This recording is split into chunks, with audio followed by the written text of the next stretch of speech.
Good evening, Renata. I am here at Prismatic on the downtown Ithaca Commons. Now, I'm keeping my top light off for you guys tonight because I want you to see these awesome lights that are behind me here. Now, if you notice, I was able to actually physically spin this prism. These lights are in place of the regular ice sculptures that are usually here in downtown Ithaca around this time of year because they wanted to try lighting up the night this year. Now, there are going to be a few different pop-up shops, and I am going to step out of frame for you to show you a little bit more of these.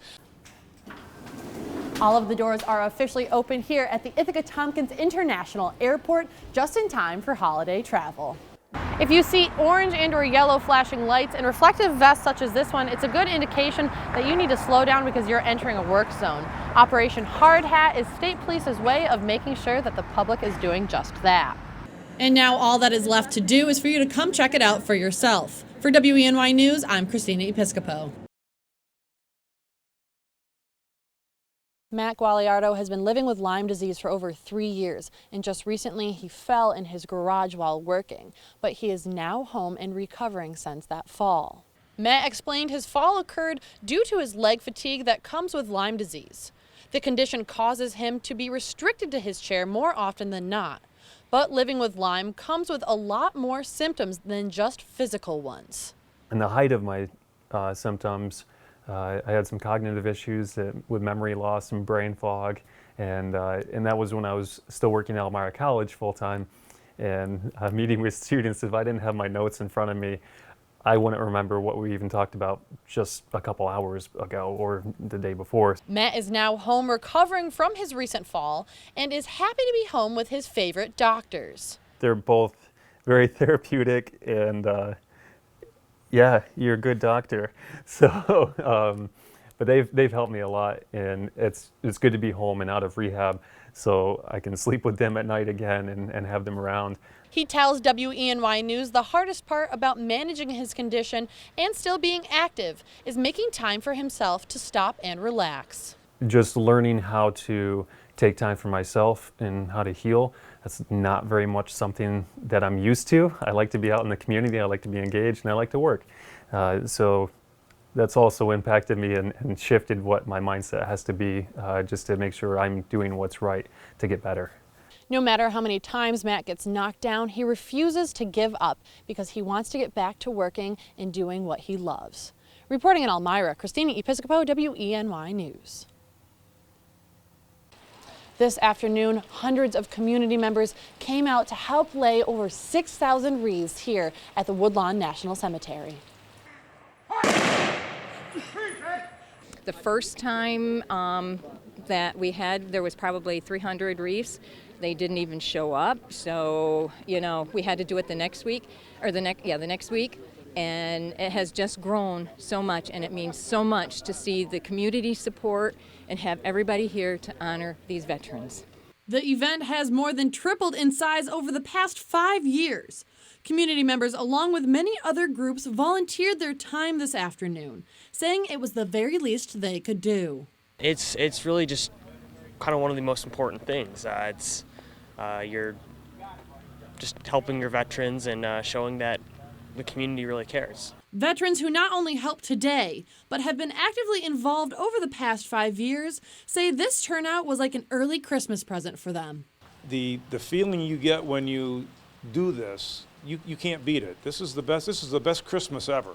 This is like all the Christmas presents you wanted in one big bag. Just last night, Wreaths Across America made an announcement that will greatly help Woodlawn get closer to their over 8,000 wreath goal. It came on our Facebook today that Wreaths Across America from Columbia Falls, Maine, is, they stated that all the fundraising groups for Wreaths Across America, for every wreath that you get sponsored, they will match. So if we got 100 wreaths, then they would also match with 100 wreaths for us, and that's for next year.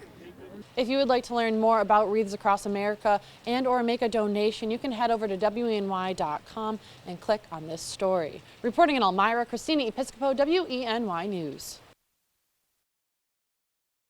We want to get this solved as soon as possible so we can continue and help our customers get those shelters in place. This is what the GM of TCAT told me this afternoon when we discussed the vandalism that has now targeted over 14 shelters in the past month.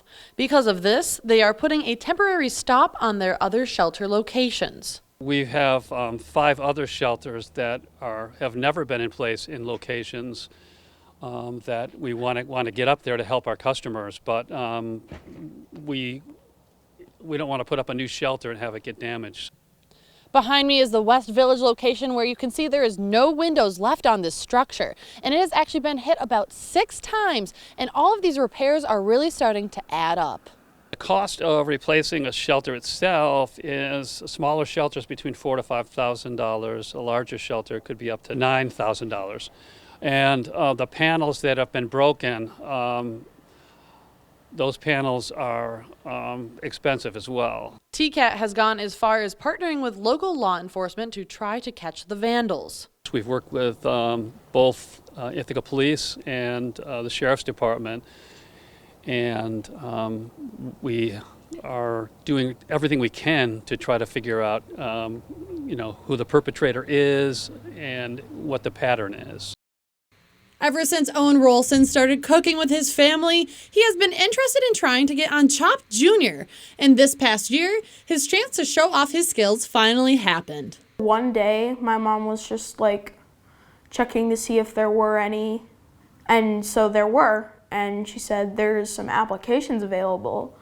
Do you want to sign up? Do you want to sign up?" And I'm like, yes, I do. This was Owen's first competitive cooking challenge and show, which he said at first was nerve-wracking. But once he got into the groove of things, it got easier. So it was nerve-wracking at first.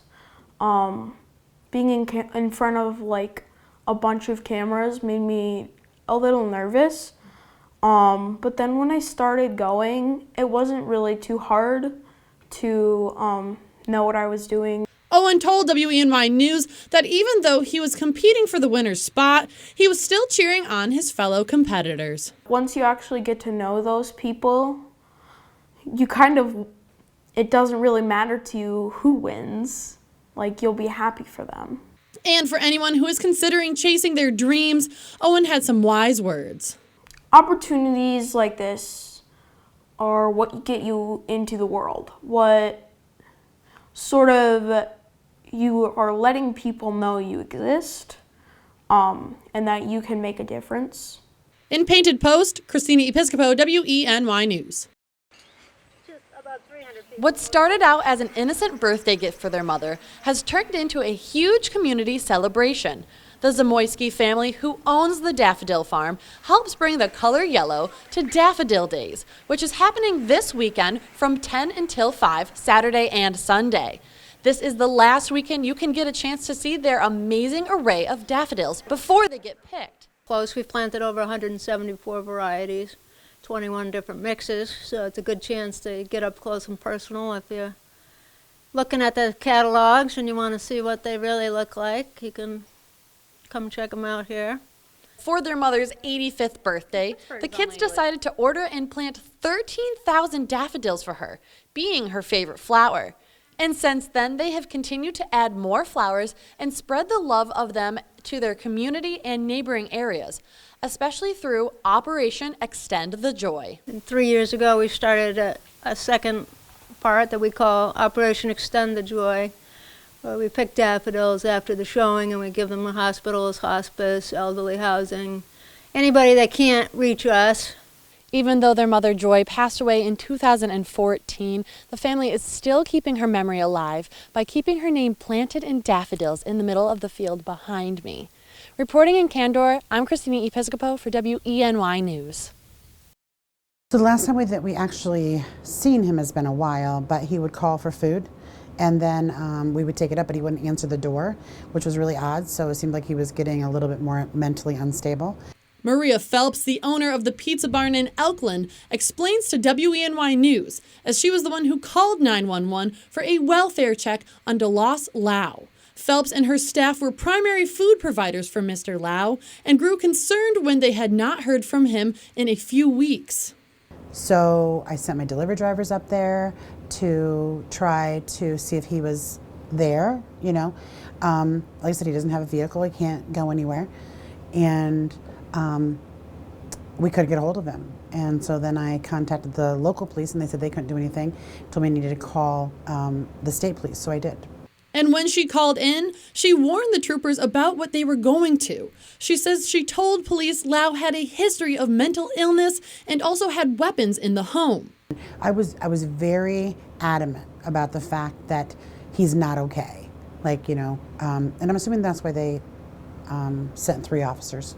3 Pennsylvania State Police responded to Lau's house and say after they went inside to check on him and announce themselves, they were met with gunfire. 1 trooper was shot in the chest and another suffered a leg injury. Both of them are recovering tonight. That sparked a standoff that lasted until approximately 2 a.m. Wednesday morning, when police shot Lau after he exchanged gunfire. For Maria, she never thought it would unfold this way. I could have never imagined that this is the way this would have been.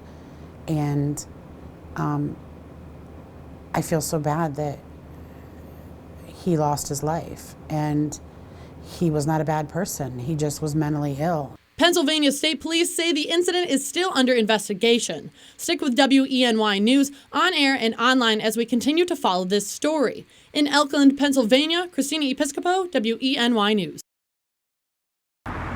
If you see orange and or yellow flashing lights and reflective vests such as this one, it's a good indication that you need to slow down because you're entering a work zone. Operation Hard Hat is state police's way of making sure that the public is doing just that.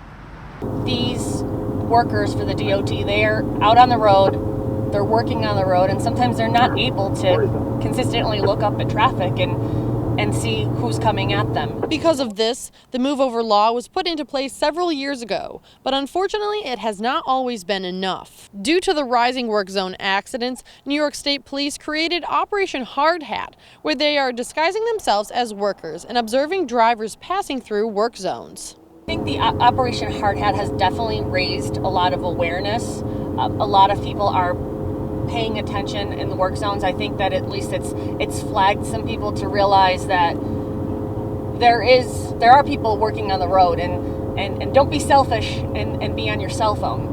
A work zone speeding ticket can range from $90 to $600, depending on the speed the person is traveling. Troopers say the goal isn't to just hand out expensive speeding tickets, but to protect the workers doing work on the roads.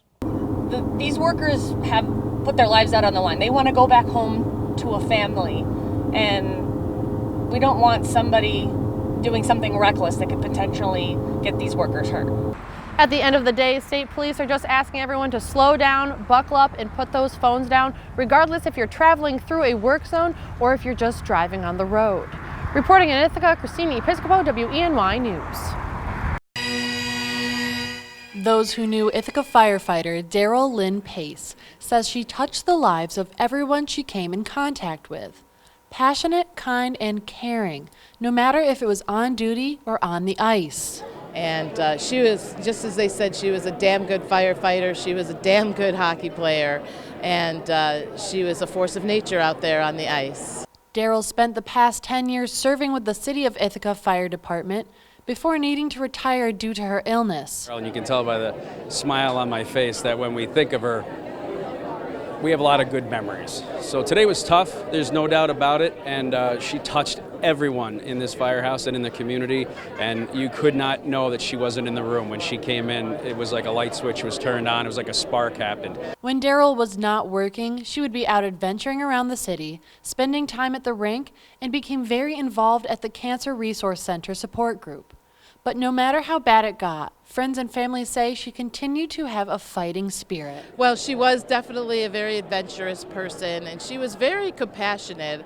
As they said, she was shy. Once you got to know her, though, she really opened up, and she was one of the most loyal friends that you would ever have. I can't not smile when I think about her. So it's hard to think that she's gone, but we'll remember her, and we're gonna smile every time we think about her. Reporting in Ithaca, Christina Episcopo, WENY News.